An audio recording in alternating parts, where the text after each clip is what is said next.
മറ്റൊരു വിമാനാപകടത്തിൽ നിന്നും air India തലനാരിഴയ്ക്ക് രക്ഷപ്പെട്ടു എന്നൊരു വാർത്തയാണ് നമുക്കിപ്പോൾ സുപ്രധാനമായ ഒരു വാർത്തയാണ് ഇപ്പോൾ നൽകാൻ സാധിക്കുന്നത്. അത് മറ്റെവിടെയുമല്ല, നമ്മുടെ തിരുവനന്തപുരം വിമാനത്താവളത്തിൽ ലാൻഡിങ്ങിന് തൊട്ടു മുൻപെയാണ് അപകടത്തിൽ നിന്ന് വിമാനം രക്ഷപ്പെട്ടത് എന്നാണ് ലഭിക്കുന്ന വിവരങ്ങൾ പറയുന്നത്. ഇത് ഏറ്റവും ഒടുവിലായിട്ട് പൈലറ്റ് ഈ വാർത്ത അല്ലെങ്കിൽ ഈ ഒരു സംഭവത്തെക്കുറിച്ച് പറയുമ്പോൾ മാത്രമാണ് വിമാനത്താവള അധികൃതർ പോലും ഇതിനെക്കുറിച്ച് അറിയുന്നത് എന്നുള്ളതാണ് അതിലെ സുപ്രധാനമായ കാര്യം.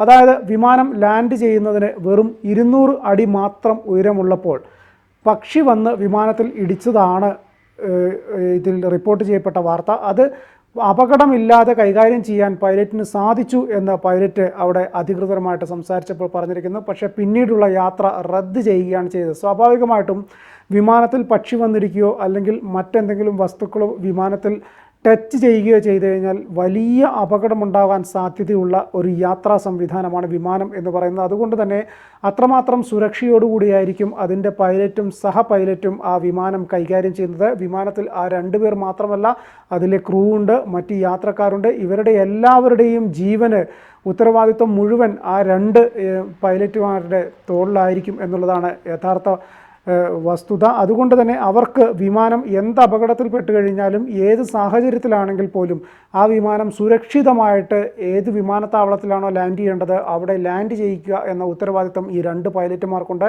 അത് അവർ വളരെ ഭംഗിയായിട്ട് നിർവഹിച്ചു എന്നതാണ് ഇതിൽ നിന്ന് നമുക്ക് എടുത്തു പറയേണ്ട ഒരു പ്രധാനപ്പെട്ട ഒരു കാര്യം.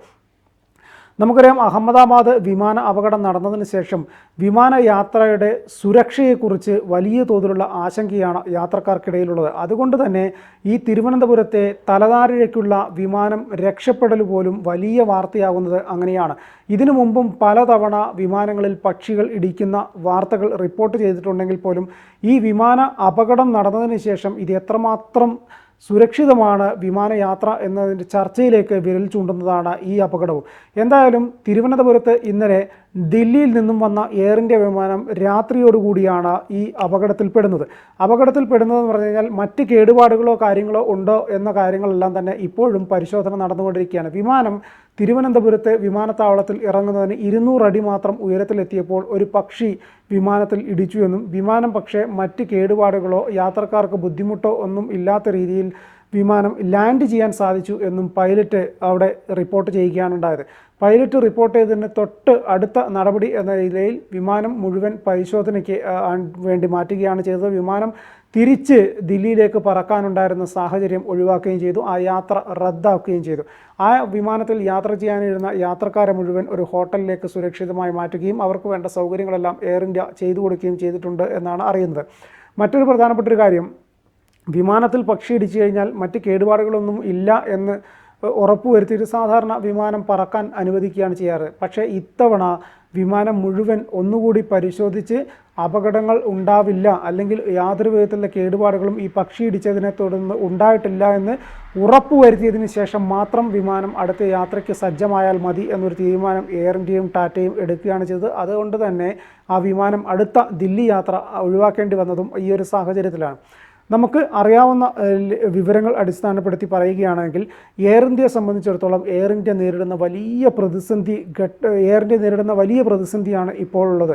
അതെന്താണെന്ന് വെച്ച് കഴിഞ്ഞാൽ അഹമ്മദാബാദ് വിമാന അപകടം നടന്നതിന് തൊട്ടു പിന്നാലെ എയർ ഇന്ത്യക്കിടെ യാത്രക്കാരുടെ എണ്ണം വലിയ തോതിൽ കുറയുകയുണ്ടായി. എയർ ഇന്ത്യ വലിയ പ്രതിസന്ധിയിലേക്ക് പോകുന്നു എന്ന റിപ്പോർട്ട് വരുന്നത് തന്നെ യാത്രക്കാർ എയർ ഇന്ത്യയെ കൈയൊഴിയുന്നു എന്നുള്ളത് കൊണ്ടാണ്.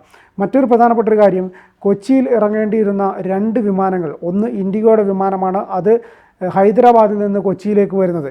മറ്റേ എയർ ഇന്ത്യ എക്സ്പ്രസ് വിമാനം ബാംഗ്ലൂരിൽ നിന്ന് കൊച്ചിയിലേക്ക് വരുന്നത്. ഈ 2 വിമാനങ്ങളും ഇന്നലെ സാങ്കേതിക തടസ്സങ്ങൾ കാരണം കൊച്ചിയിൽ ഇറങ്ങാൻ സാധിക്കാതെ തിരുവനന്തപുരത്തേക്ക് യാത്ര വഴിതിരിച്ചു പിടിക്കുകയാണ്. തിരുവനന്തപുരം വിമാനത്താവളത്തിലാണ് ഇറങ്ങിയത്. അതുകൊണ്ട് തന്നെ കൊച്ചിയിൽ ഇറങ്ങേണ്ട യാത്രക്കാരെല്ലാം തിരുവനന്തപുരത്ത് ഇറങ്ങി അവിടെ നിന്നും കരമാർഗമോ അല്ലെങ്കിൽ മറ്റൊരു വിമാനത്തിലോ കൊച്ചിയിലേക്ക് വരേണ്ട സാഹചര്യമാണ് ഉണ്ടായിരുന്നത്.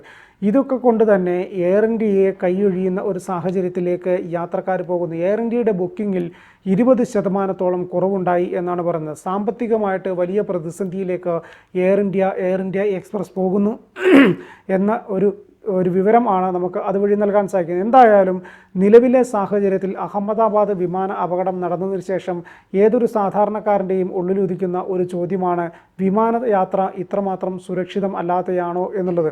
വിമാനയാത്രയാണ് ഏറ്റവും സുരക്ഷിതവും വളരെ വേഗത്തിൽ എത്താൻ സാധിക്കുന്നതും എന്ന് കാലങ്ങളായിട്ട് നമ്മൾ കേൾക്കുന്ന ഒരു കാര്യമാണ്.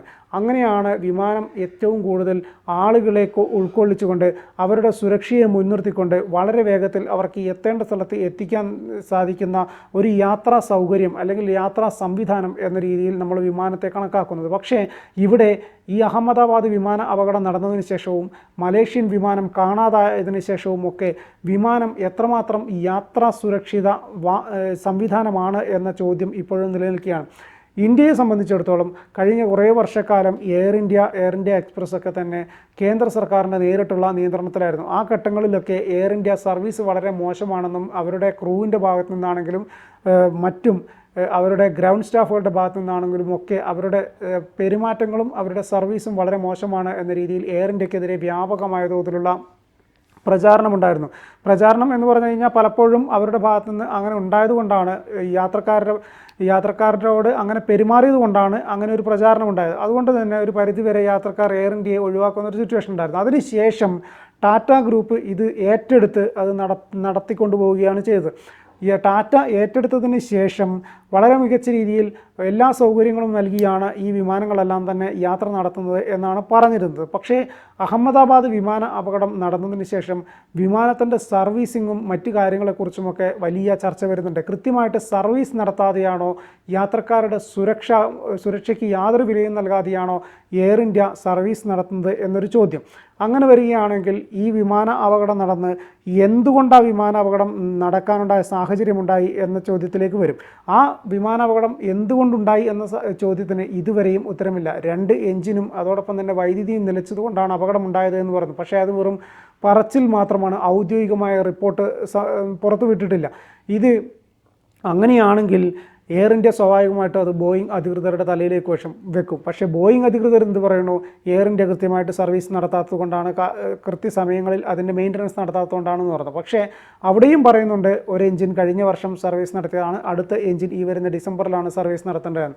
അപ്പോൾ ഈ 2 ഭാഗവും അങ്ങോട്ടും ഇങ്ങോട്ടും പറയുന്നതുകൊണ്ട് തന്നെ യാത്രക്കാർക്കും അതിൽ മരണപ്പെട്ട ആളുകളുടെ അല്ലെങ്കിൽ അതിൽ അപകടത്തിൽപ്പെട്ട ആളുകളുടെ കുടുംബങ്ങൾക്ക് പോലും ഇപ്പോഴും ഒരു ചോദ്യചിഹ്നമായി മുന്നിൽ നിൽക്കുന്നത് എന്തുകൊണ്ട് ഈ അപകടം ഉണ്ടായി എന്നുള്ളതാണ്.